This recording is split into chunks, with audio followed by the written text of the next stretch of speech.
el pueblo de Dios en tiempos de dificultad y dolor.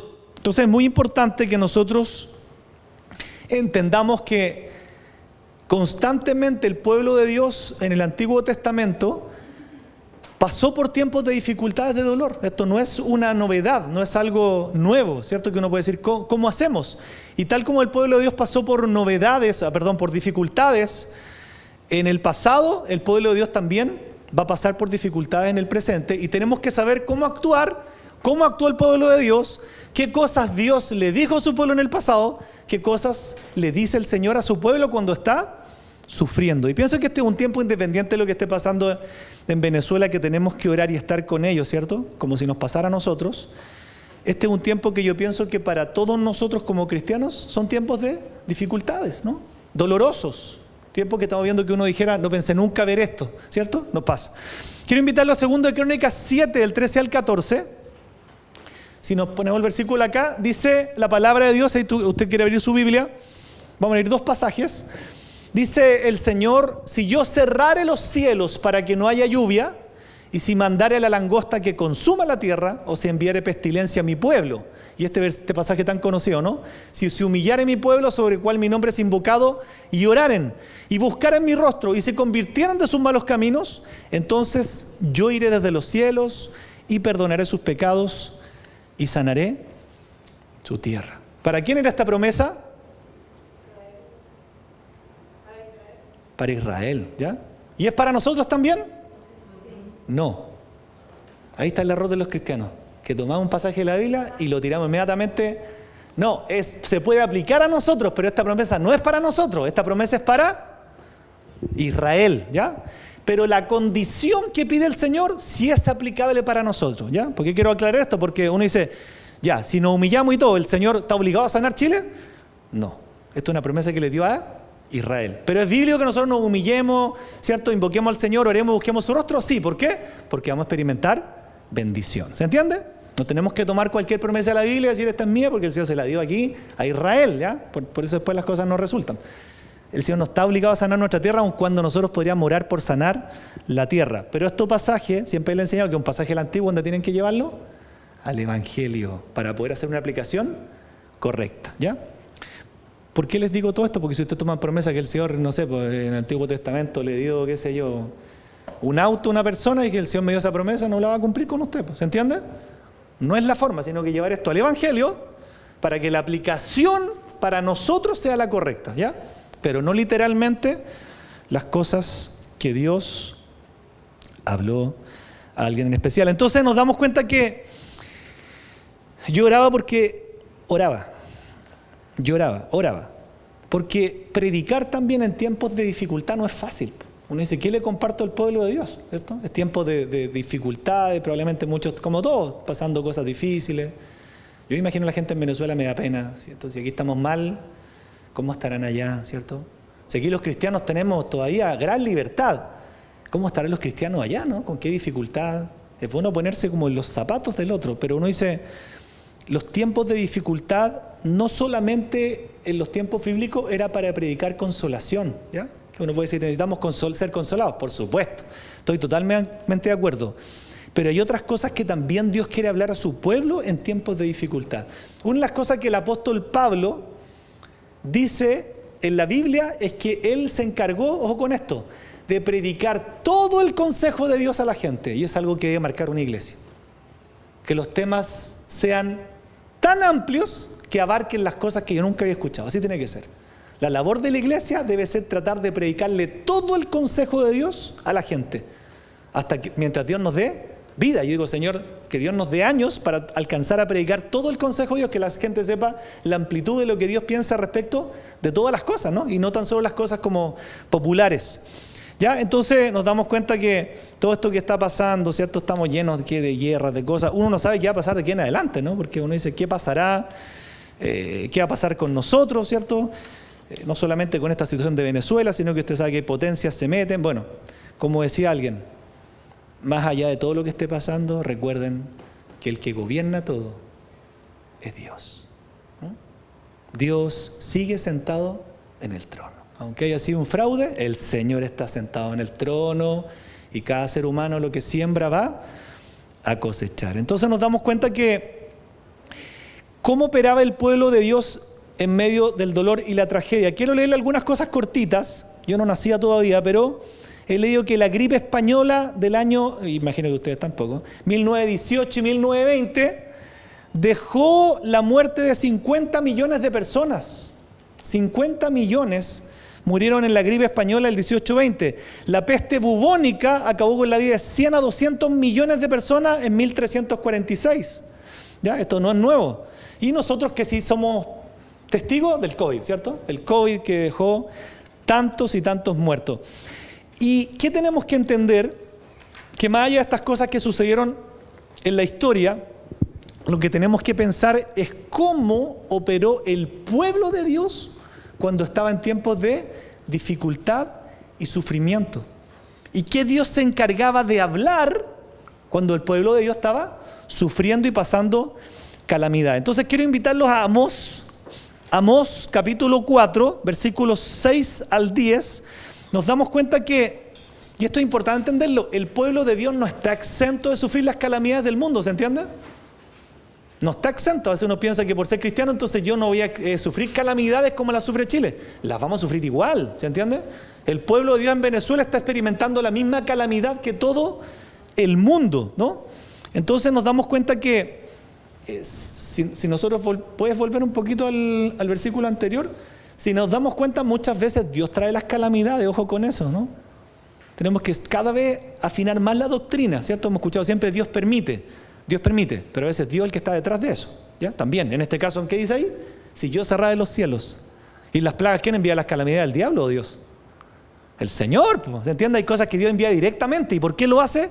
Porque Él tiene un propósito al también enviar las calamidades o permitirlas para su pueblo. Y en los tiempos del profeta Amós, ahora sí, si vamos al siguiente, el pueblo de Dios estaba como hoy día.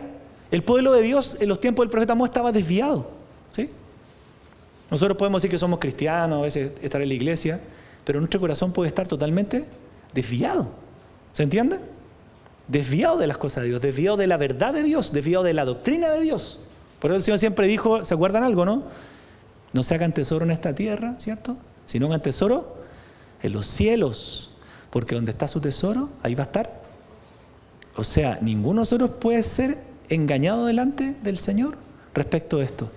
Donde está su tesoro, va a estar su corazón. Si mi tesoro es Dios, mi corazón está ahí. Si mi tesoro no es Dios, mi corazón va a correr detrás de otra cosa. Y eso es lo que estaba pasando más o menos en los tiempos del profeta Amós. El pueblo estaba desviado, estaba plagado de idolatría igual que hoy día, inmoralidad sexual. Y había otro condimento, que el pueblo hebreo tenía un gran optimismo nacional y una prosperidad financiera, que trajo como consecuencia lo que tiene que pasar, que cuando hay prosperidad financiera, la gente se pone detrás de la avaricia. Amor al dinero. Cuidar el dinero, ¿cierto? Entonces, es como si estaba la escoba igual que ahora, ¿no? Idolatría, inmoralidad sexual, avaricia, hipocresía religiosa y un falso sentido de seguridad, porque la gente cuando se ve un poco prosperada económicamente, ¿dónde pone la confianza? En el dinero. Y se le acaba el dinero, ¿dónde pone la confianza?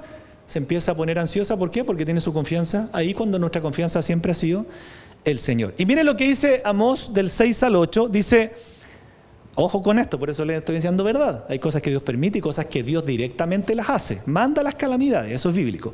Hice que pasaran hambre en cada ciudad y que hubiera hambruna en cada pueblo, pero aún así ustedes no se volvieron a mí. Dice el Señor, yo detuve la lluvia cuando sus cosechas más la necesitaban. Envié la lluvia sobre una ciudad, pero la retuve en otra. Llovió en un campo mientras otro se marchitaba. La gente deambulaba de ciudad en ciudad buscando agua, pero nunca había suficiente. Pero aún así, ustedes no se volvieron a mí, dice el Señor. Y la siguiente, el 9 y el 10, dice, arruiné sus cultivos. ¿Quién?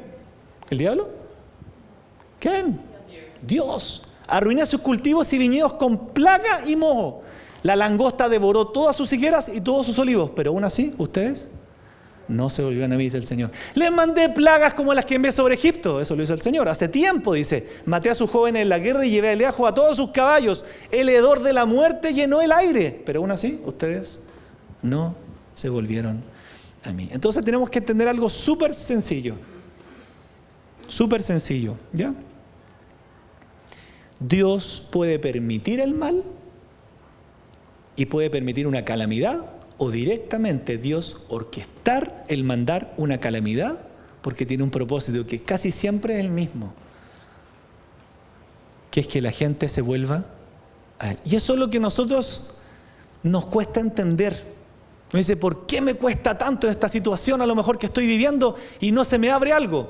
Porque nosotros no estamos entendiendo que lo que Dios te está hablando es que antes de abrirte esa puerta que tú estás orando, Dios te está diciendo que te vuelvas a Él. ¿Y qué hacemos nosotros? Seguimos pidiéndole a Dios que nos dé lo que queremos. Y es como que el Señor, uno dice, es una tras otra. Nos pasa, ¿no? Como que las cosas en vez de ir bien van mal. Sí, pero a causa mía. Porque como yo no entiendo que lo que Dios está permitiendo es que yo me vuelva a Él, yo sigo haciendo lo mismo. Y hace el Señor en su amor, permite otra calamidad.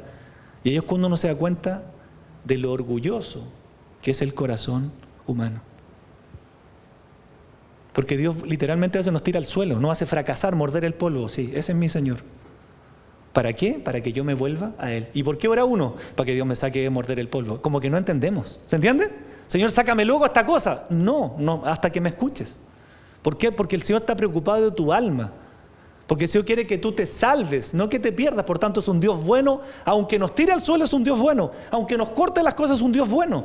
Porque lo que Él está velando es que tú y yo terminemos en la eternidad y no en la condenación. Pero somos así, ¿o no? Dice el pueblo de Israel, los del profeta Amós, somos iguales. Somos iguales. ¿Cuántas cosas Dios ha permitido en nuestra vida dolorosas? ¡Ay, Señor, esto no me resulta! Te estoy diciendo que te vuelva a mí. No, sí, Señor, pero dame lo que necesito. Te estoy diciendo que te vuelva a mí. Sí, Señor, pero... Y estamos así, ¿cierto? Días, semanas. ¿Y qué es lo triste? Que al final nosotros somos los que vamos a salir trasquilados, no el Señor.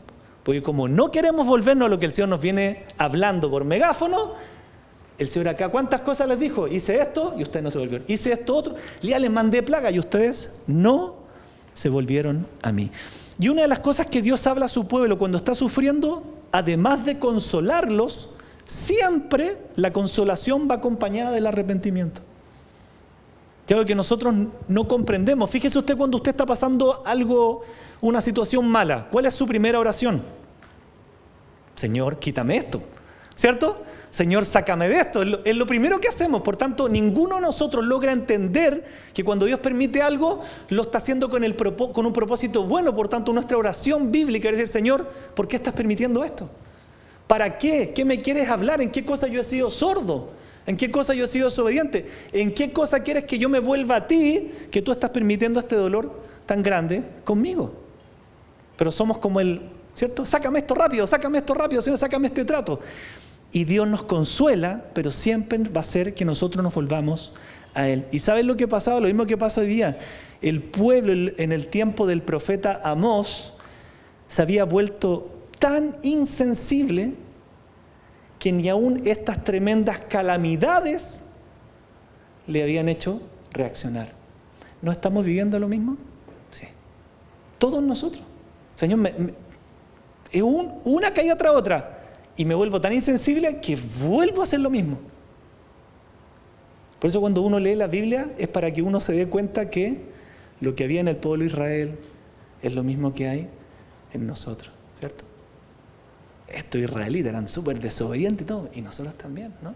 Pero es porque Dios es bueno, porque es tanta nuestra insensibilidad. No es que a Dios le plazca esto, por supuesto que no. Pero es tanta nuestra insensibilidad que Dios a veces literalmente, y lo dice el Nuevo Testamento, nos tiene que azotar para que nosotros reaccionemos y digamos, ya Señor, ¿sabes qué? Sí, mira, no me va a dar nada de lo que yo te estoy pidiendo hasta que yo entienda. Sí, entiende, voy a hablar. ¿Cierto? Como cuando dice la Biblia en Deuteronomio, creo que dice, te llevé al desierto para hablar de tu corazón. Sí, a veces Dios nos dice, ¿sabes qué? Te voy a prender el desierto, te voy a hacer sin trabajo, te voy a dejar sin cosas, porque no me quieres escuchar, soy el Señor. Y cuando esté en el desierto, ¿me va a escuchar? Sí, Señor, listo, sin nada, sin trabajo, dinero, apenas con comer. ¿Me va a escuchar? Sí, Señor. Cuando me escucha, el Señor nos repone el trabajo, el dinero, todas las cosas. ¿Se entiende?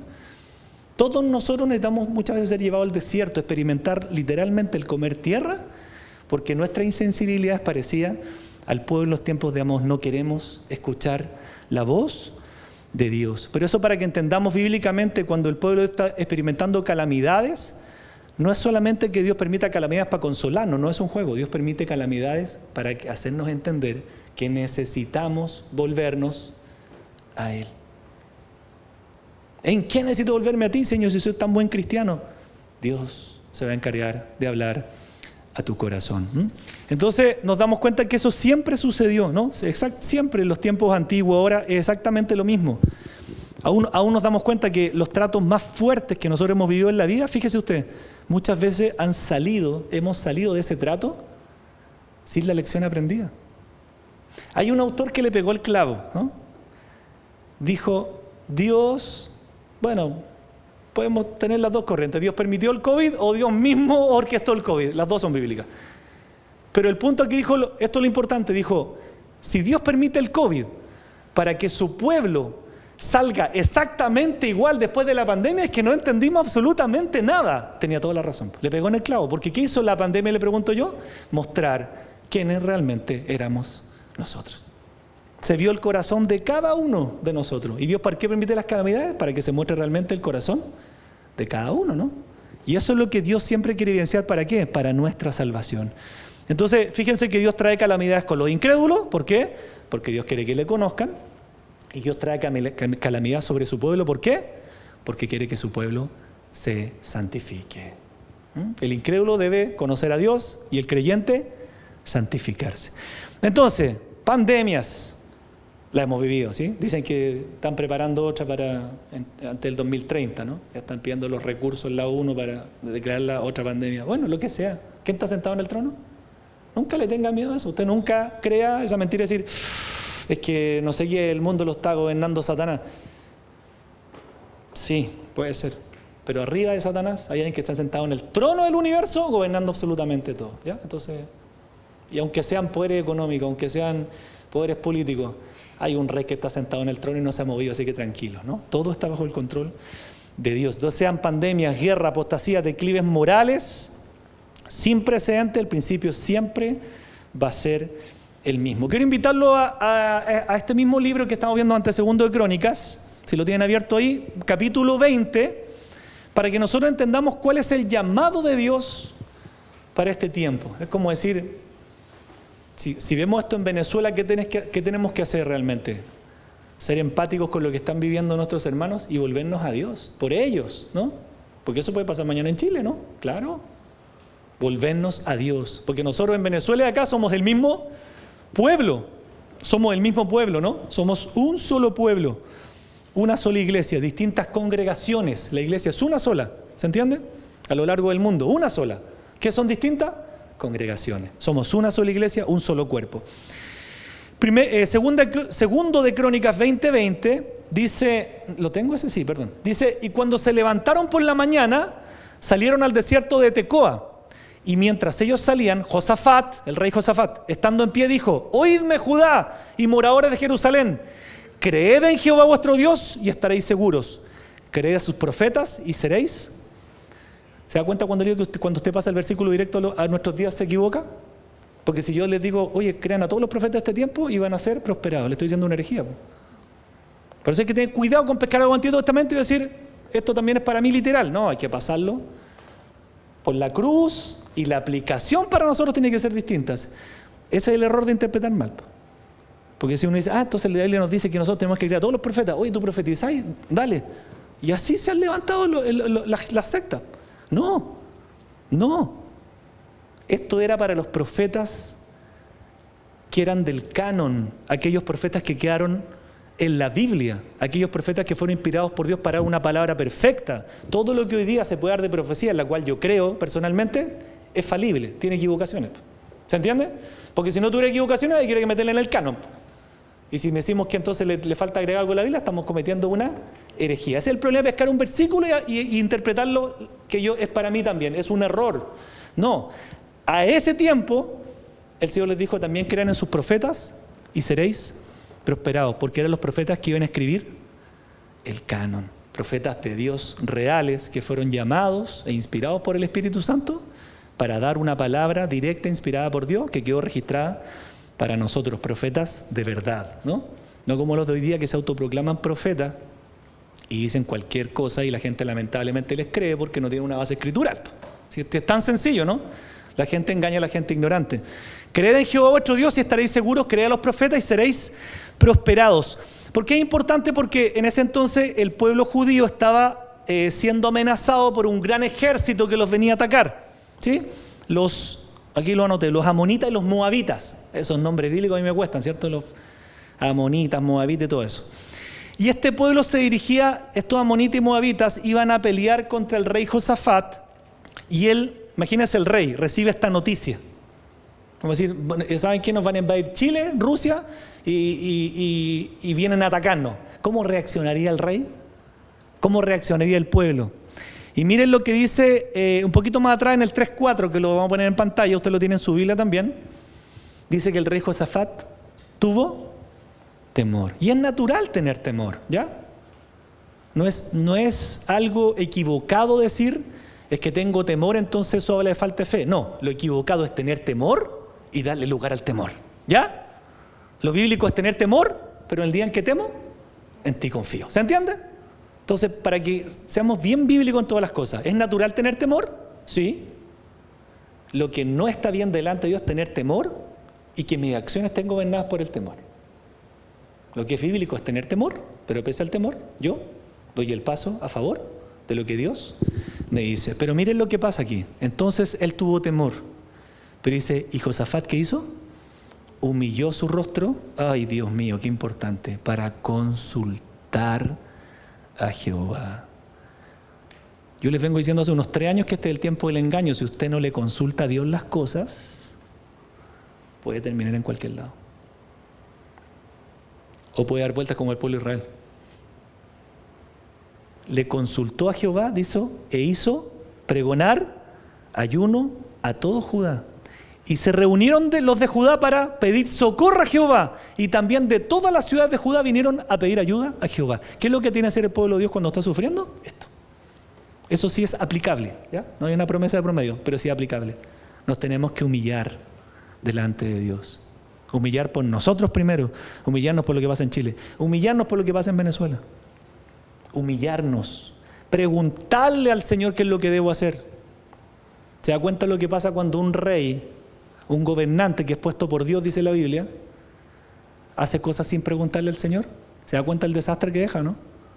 Eso pasa en la vida nuestra cuando nosotros somos gobernantes de nuestro corazón y no le consultamos al cielo lo que tenemos que hacer. Estamos provocando una Venezuela en nuestro corazón por no consultar a Dios.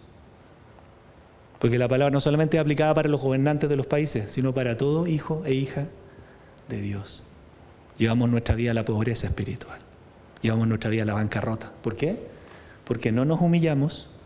¿Se dan cuenta que esto va de la mano? Porque si no consulto, ¿qué estoy evidenciando? Orgullo. El humilde consulta, el orgulloso no le pregunta a nadie.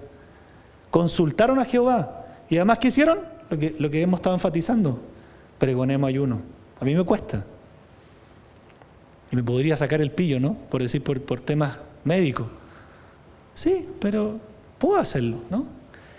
Pero miren qué hermoso, se reunieron los de Judá otra vez, ¿para qué? Para pedir socorro a Jehová. O sea, cuando estamos pasando un sufrimiento, tenemos que dejar de ser tercos. El Señor nos podría dejar a todos sin trabajo si quiere. ¿Pero para qué? Para decir, humíllate y ora al Señor. Pero somos de una esencia tan orgullosa que preferimos gastar el tiempo en buscar un trabajo que en orar. ¿Me entiende el punto? Cuando debería estar yo clamando y llorando por mi necesidad.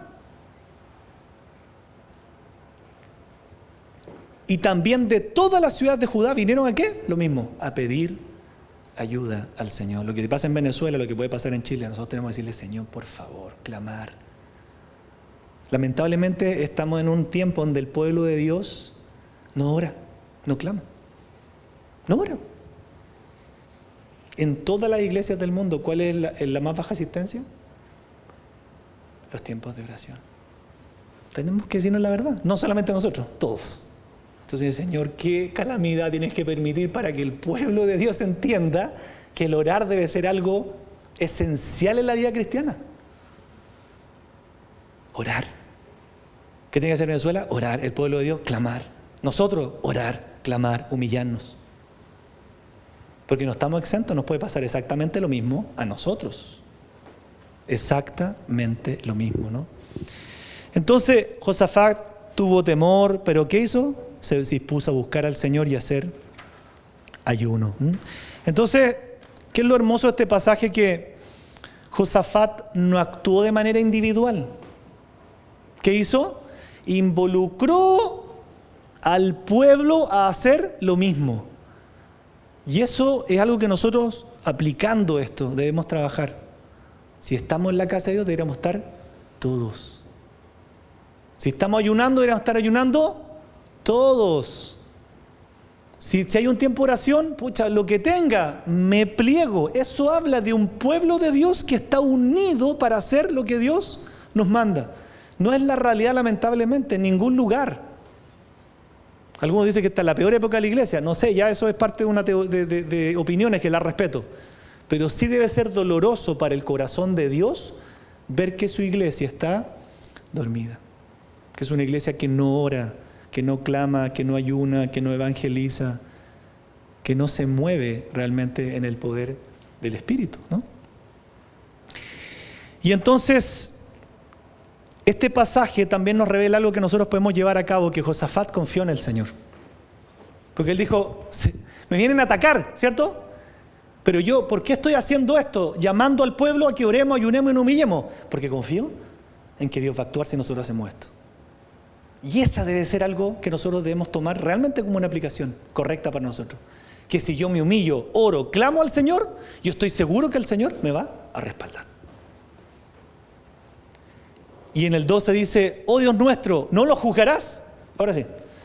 Porque en nosotros no hay fuerza contra tan grande multitud. No hay nada que hacer contra la invasión que viene contra nosotros. Qué importante decir la acción. No sé qué hacer. ¿Pero qué voy a hacer? Voy a poner mi ojo en ti. No lo hacemos. Porque cuando usted está en una calamidad, ¿qué es lo primero que hace? Perdóneme el término, está en chileno. Nos desnucamos buscando la solución. ¿Cierto? Y dejamos cielo, mar y tierra por conseguir lo que estamos necesitando. No, debemos dejar cielo, mar y tierra por levantar nuestra vida y buscar al Señor. Josafat, que era el rey, dice, Señor, no sé qué hacer, pero sí sé algo. Volveremos nuestros ojos a ti. Aquí nos toca mirar al Señor. Las soluciones no vienen de nosotros. Las soluciones no vienen de algo humano. La solución viene de Dios. Levantaré mis ojos a los montes. ¿De dónde vendrá mi socorro? Dice el salmista. Mi socorro viene.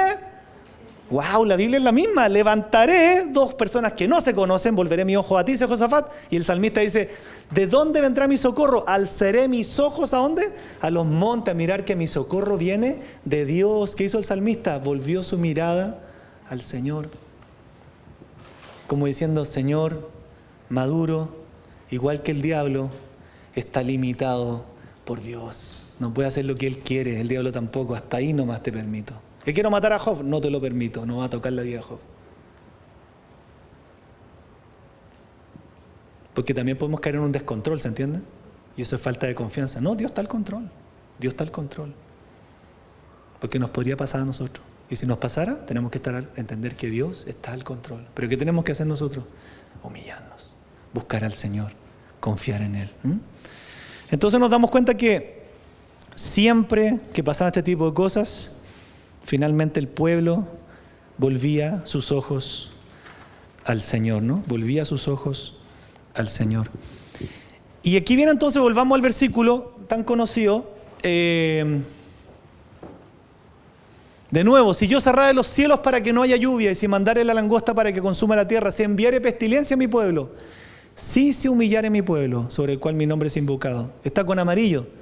Humillare, orare, buscare mi rostro, y se convirtieren de sus malos caminos. Entonces yo iré de los cielos, perdonaré sus pecados y sanaré su tierra. ¿Cierto? Por supuesto que las primeras dos las podemos tomar porque están también en el Nuevo Testamento, ya. El Señor nos va a perdonar cuando... Sí, pero esta era para Israel, ¿no? No para nosotros. Sanar la tierra. Sería rico que si nos juntáramos a orar y el Señor sana la tierra a los 5 segundos. No, era una promesa para Israel, ¿no? Pero el otro sí lo podemos tomar. Porque hay otros versículos que enganchan efectivamente cuando clamamos, nos humillamos y oramos. El Señor oye, primera de Juan, y que el Señor nos perdona, por supuesto. Tenemos muchos versículos. Entonces nos damos cuenta que aquí hay varias cosas que debemos entender y con esto vamos a terminar y orar. En primer lugar, Dios se dirige a su pueblo en particular en el Antiguo Testamento y hoy día a ti, hoy día a nosotros, para darnos instrucciones específicas. Dios no habla general y eso me gusta del Señor. Dios no es general, siempre da instrucciones específicas. Por eso siempre yo le marco los verbos, que es algo que me enseñaron siempre en la Biblia. Fíjate en los verbos, claro, fíjate en los verbos. Dios los llama mi pueblo primero, ¿cierto? Mi pueblo, ¿dónde? Ahí, a mi pueblo. Esto no es para la gente, es para mi pueblo. Si se humillare de nuevo, mi pueblo, sobre el cual es invocado mi nombre. ¿Se dan cuenta? Son cosas específicas, le está diciendo el pueblo de Israel a ese pueblo y está hablando de su nombre. Y nos damos cuenta que el Señor, cuando pasaban cosas en el Antiguo Testamento, daba instrucciones específicas, y esto sí es aplicable para nosotros también. El Señor, si nosotros estamos sufriendo o viviendo tiempos de sufrimiento, nosotros tenemos que tener muy claro lo que tenemos que hacer, porque Dios es muy claro en ser específico al hablar a su pueblo cuando está sufriendo. No se imagina usted la idea de un Dios que se complace en hacernos sufrir. No, no es así, ¿no? ¿No? Hay un pasaje, no sé, estoy viejo, se me olvidan dónde están los pasajes, que dice que ni siquiera Dios se complace, que Dios se complace con la muerte del impío. O sea, es como un papá, ¿no? O sea, a Dios le duele a veces disciplinar a su pueblo, pero ¿qué tiene que hacer por amor? Hacerlo, ¿no? Hacerlo. Entonces, la necesidad primero de humillarnos. ¿Se acuerdan cómo se humillaba el pueblo en el Antiguo Testamento? Por eso digo que hay que siempre llevarlo a una interpretación correcta y una aplicación correcta, ¿cierto? ¿Por qué le vuelvo a decir esto? Porque los cristianos cometen error en esto. Toman cualquier cosa y la meten. No, porque si en el Antiguo Testamento el humillarse era ayunar y vestirnos de cilicio, quiere decir entonces que mañana tenemos que vestirnos de cilicio. ¿Sería correcto? No. La aplicación debe ser distinta. Para nosotros somos de otros tiempos, ¿cierto? Esta palabra es para un pueblo en tal tiempo, yo tengo que llevar esa palabra a nuestro tiempo y hacer una aplicación correcta. Y usted también cuando lee la Biblia, ¿ya?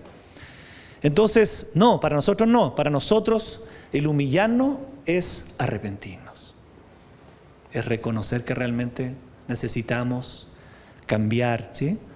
Entonces, ¿por qué humillarnos? Porque todos nosotros, ¿no? Y parto por mí, lidiamos con el orgullo, todos. Y uno piensa que uno no, es como el mal aliento, es verdad. Uno piensa que no es orgulloso, el otro es orgulloso, pero somos súper orgullosos, ¿no? ¡Súper!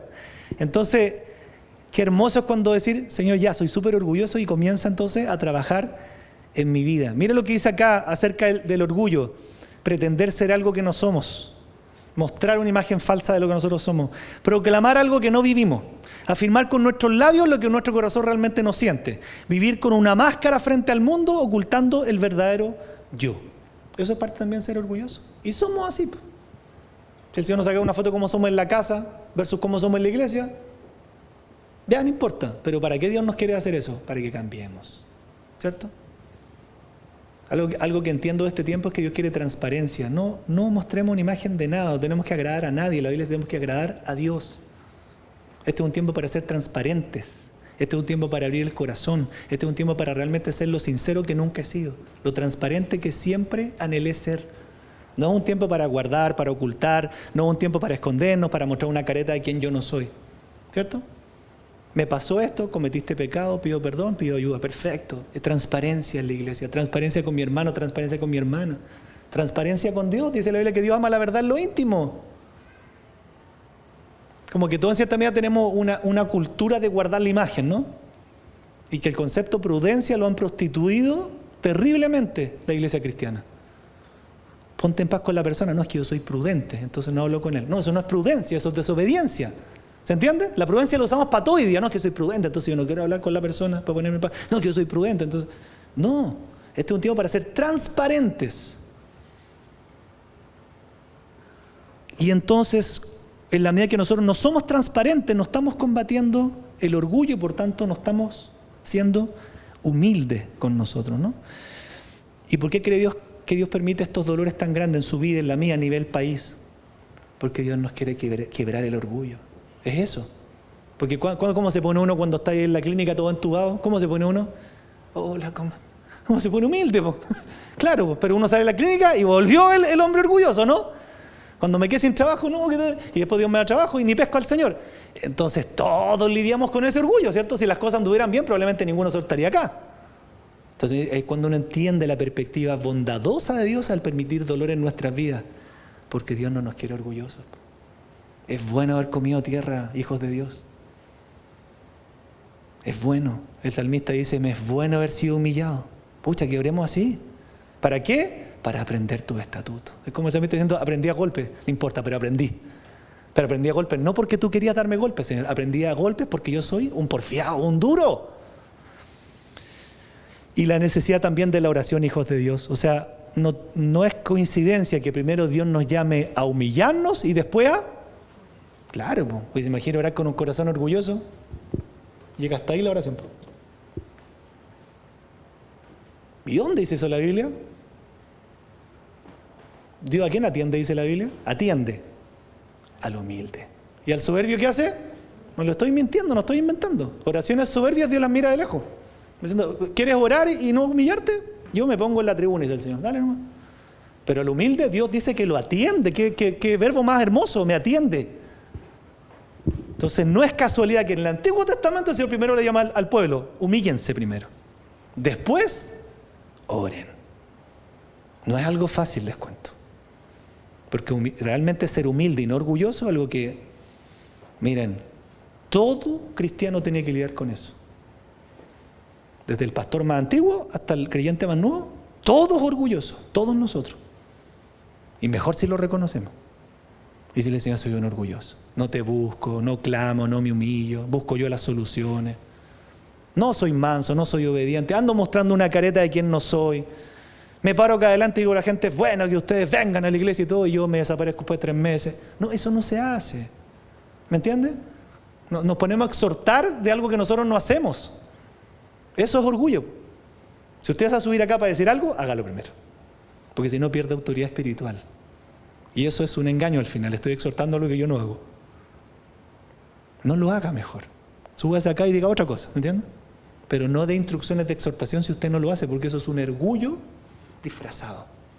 Es un fariseísmo disfrazado de algo que yo no hago. Después que yo he vivido la humillación, después que yo he vivido el llanto, puedo decirle a la gente, es bueno que ustedes también se humillen y lloremos por esto, ¿no? Es distinto. Entonces también tenemos que orar, ¿no? También tenemos que orar. ¿Y qué dice después al final? Y buscar en mi rostro y se convirtieran de sus malos caminos. Qué hermoso todo lo que nos dice. Primero humillarnos, es lógico, porque si yo no me humillo, no voy a hacer oraciones genuinas. Si yo primero no me humillo, ¿qué me voy a convertir en malos caminos y sigo operando en mi orgullo? ¿Se entiende?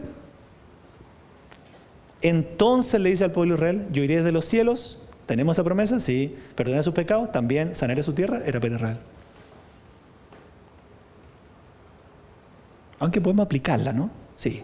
Si Chile se vuelca a orar, bueno, va a bendecir esta tierra. Sí, eso es distinto. Eso es distinto, eso tiene matices del Nuevo Testamento. ¿Ya? Entonces, hijos de Dios, al orar nuestra búsqueda, y esto es algo que a mí también me cuesta, al orar nuestra búsqueda no es la solución de un problema. Es que, Señor, dame el trabajo que te... Dios te está hablando otra cosa, y el Señor quiere que tú enganches con lo que Él te está hablando. El Señor sabe tus necesidades. Pero nuestra oración siempre es medicamentosa, ¿se entiende? Señor, cámbiame esta situación.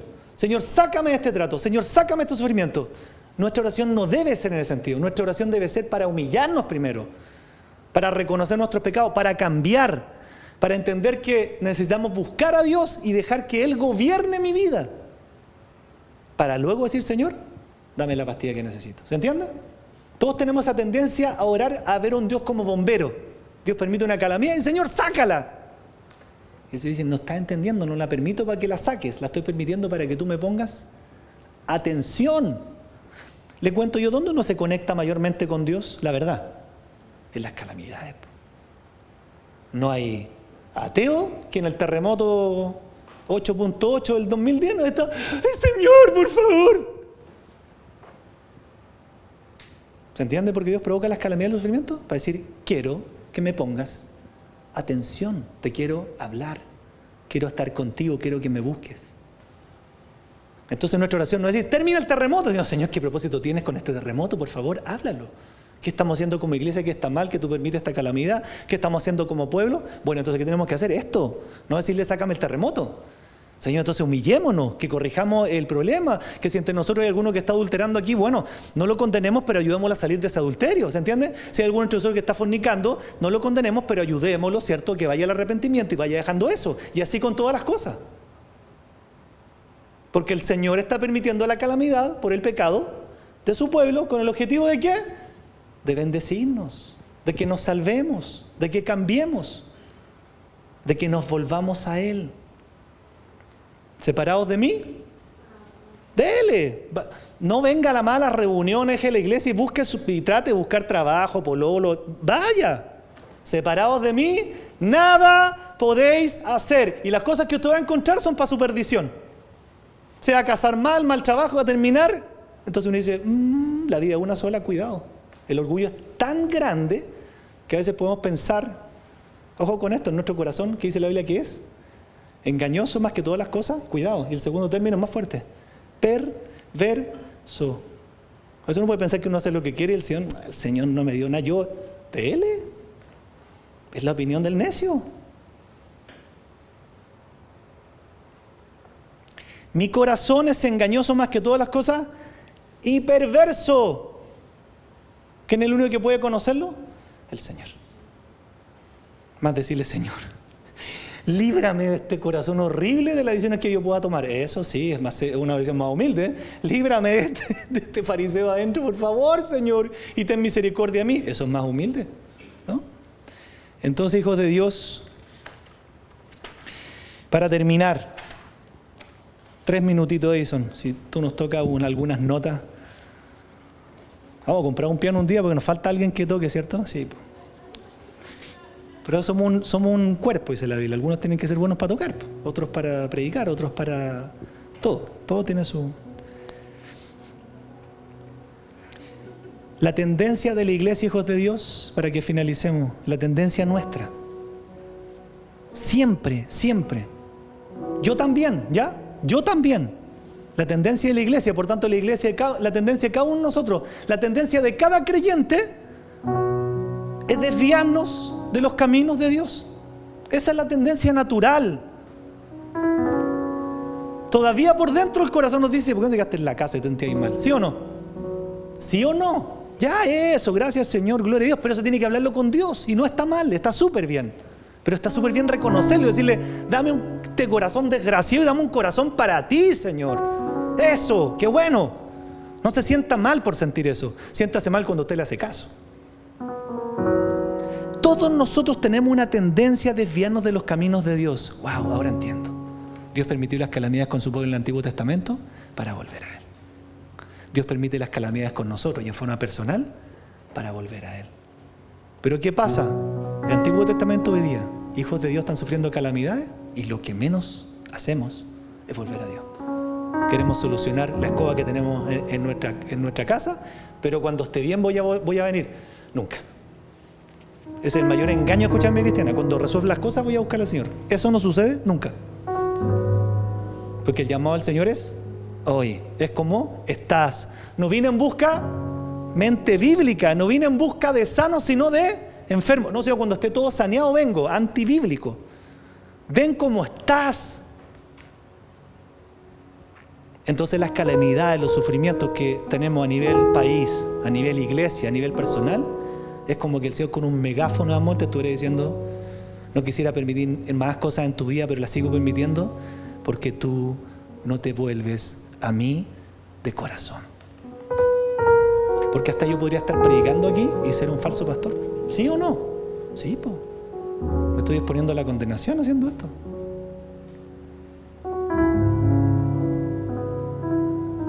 Vengo porque te amo, Señor. Soy un pecador horroroso rescatado por la sangre de Cristo. Pero quiero hacerlo porque te amo y porque tú has puesto amor por la gente y prepararle la mejor comida a la gente, aun cuando tengo claro que va a pasar todo lo que pasa en toda la iglesia. Puedo estar toda la semana preparando el mejor banquete para la gente y hay gente que lo va a menospreciar. Y eso a uno le entristece, les cuento. Porque es que lo mismo que usted hicieron una invitación a su casa para todo el ministerio y prepara la mejor comida. Y no llegó nadie. Así se siente uno. Pero el tema no es contra uno. El tema es que usted está menospreciando a Cristo. Eso enseña la parábola de la gran cena. Porque el problema siempre es con Cristo. Usted finalmente está menospreciando la palabra de Cristo. Está menospreciando a Cristo. Pero también quiero ser sincero cómo se siente uno. Preparando un banquete toda la semana para darle lo mejor a la gente. Y hay gente que no lo agradece, lo menosprecia, lo mira a huevo. Prefiere quedarse en la casa mirando Pluto TV. Eso explica el llamado continuo de los profetas en el Antiguo Testamento, y quiero solamente leer algo rápido para hacer un enlace con el Nuevo, que así que podemos aplicar bien lo que Dios nos está hablando. Nuevo Testamento, todos estos pasajes son del Nuevo Testamento. Efesios 4, que Dios nos llama de vestirnos del viejo hombre para poder vestirnos del nuevo. 2 Corintios 6, a salir en medio de la cultura secular, tal como Pablo exhorta a los corintios. Santiago 4, esto nos lleva a acercarnos a Dios para que Él se acerque a nosotros, como dice Santiago. A no abandonar el verdadero evangelio, como Pablo le instruye a los Gálatas. A no abrazar falsas filosofías, como Pablo le enseña también a los colosenses. A no abandonar el primer amor, como el apóstol Juan le recuerda a la iglesia de Éfeso en Apocalipsis. A no confiar en las riquezas, como el mismo Juan le pide a la iglesia de la Odisea.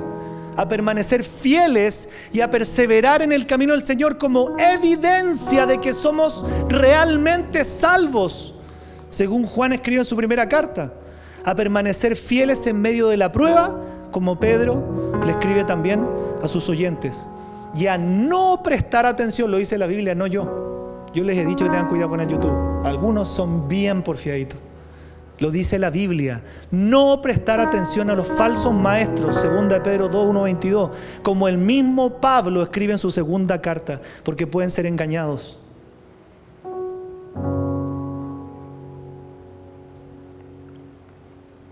Si nos humillamos como iglesia, hijos de Dios, si nosotros oramos, si buscamos su rostro, si nos volvemos de nuestros malos caminos, ciertamente, qué bueno que lo digan autores también famosos, para que no crean que es mentira mía, ciertamente no tenemos la garantía de que Dios va a sanar la tierra, porque esa promesa era para Israel. Pero si estas 4 condiciones se cumplen en nosotros, contamos con el favor de Dios. Y eso es lo que nos interesa. Contar con el favor y la bendición de Dios. Dios se opone al orgulloso, pero Él da gracia al humilde. Quiero invitarte a orar en esta noche y que podamos entender a la luz de esta realidad, ¿no? De esta realidad bíblica, saber primero, ¿por qué vivimos calamidades? ¿Es bíblico? Absolutamente. ¿Que Dios nos quiere hablar cuando vivimos calamidades? Lo tenemos muy claro. Por tanto, nos corresponde actuar. Si la iglesia de Dios, y me incluyo, no está orando, que a mí también me pasa, por supuesto, a veces oro muy poco, para mi vergüenza, y sabiendo que esto es un área deficiente en todos los cristianos, entonces nosotros no vamos a obtener esas bendiciones que vienen de Dios. No es casualidad que en Apocalipsis 2.3 Cristo llama a 5 de las 7 iglesias, ¿se acuerdan de las 7 iglesias de Apocalipsis? A 5 las llama a arrepentirse y abandonar sus malos caminos. Es que Dios es misericordioso, pero recuerde que todo está delante de Él. Y si no, dice, Él le iba a retirar su candelabro. De nuevo, si humillarnos, orar, arrepentirnos, no nos garantiza a nosotros los chilenos y venezolanos que Dios sane la tierra como sí lo prometió Israel, es indudable que haciendo todo eso, Dios nos va a visitar. Porque Dios visita aquí a un pueblo que está humillado, que está orando. Mateo 25, una parábola hermosa, que está con el aceite, como esas vírgenes, preparada para la venida del Señor. No estaba con el aceite seco, sin oración, sin comunión, sin iglesia, sin palabra, sin Espíritu Santo. Y cuando vino el Señor las pilló sin aceite.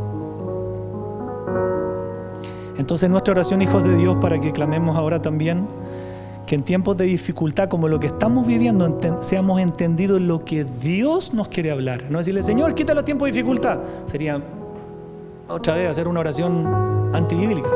Quita la dificultad que estamos viendo. No. ¿qué tú me quieres enseñar con esto para que mi oración vaya de la mano con lo que tú me estás diciendo? Que mi oración sea, Señor, entonces ayúdame con mi orgullo, ayúdame con mi transparencia, ayúdame con mi doble vida, ayúdame con la oración porque soy re malo para orar, Señor, pero te lo confieso y se lo confieso a mis hermanos. Ayúdame, Señor, a vivir humillado, a corregir mis caminos.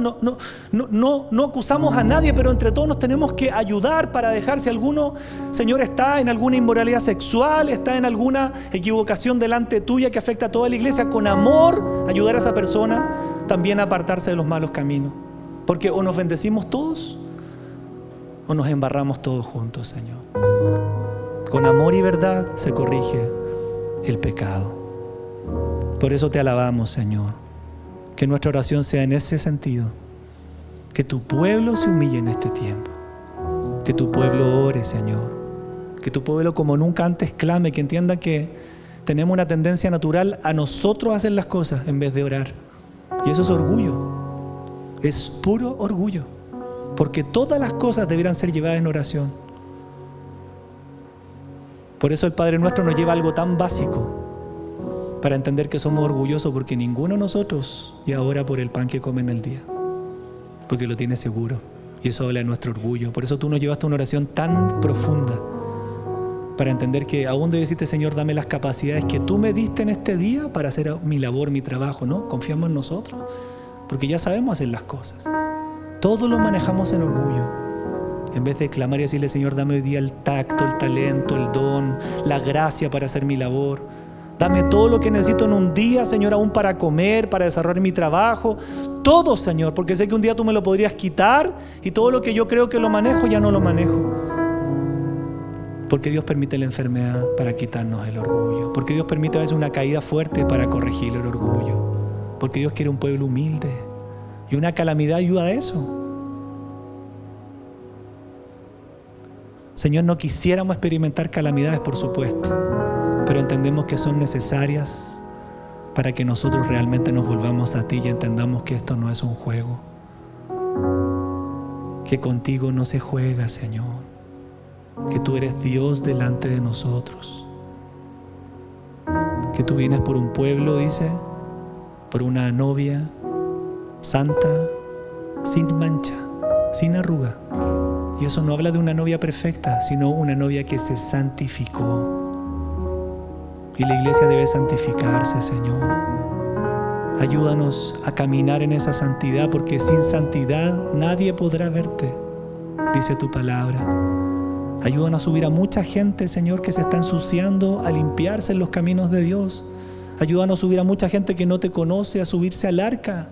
Que no seamos miedosos, Señor, del evangelizar, que no seamos avergonzados, Señor, de decir que somos cristianos, de traer gente, de hablar de Cristo.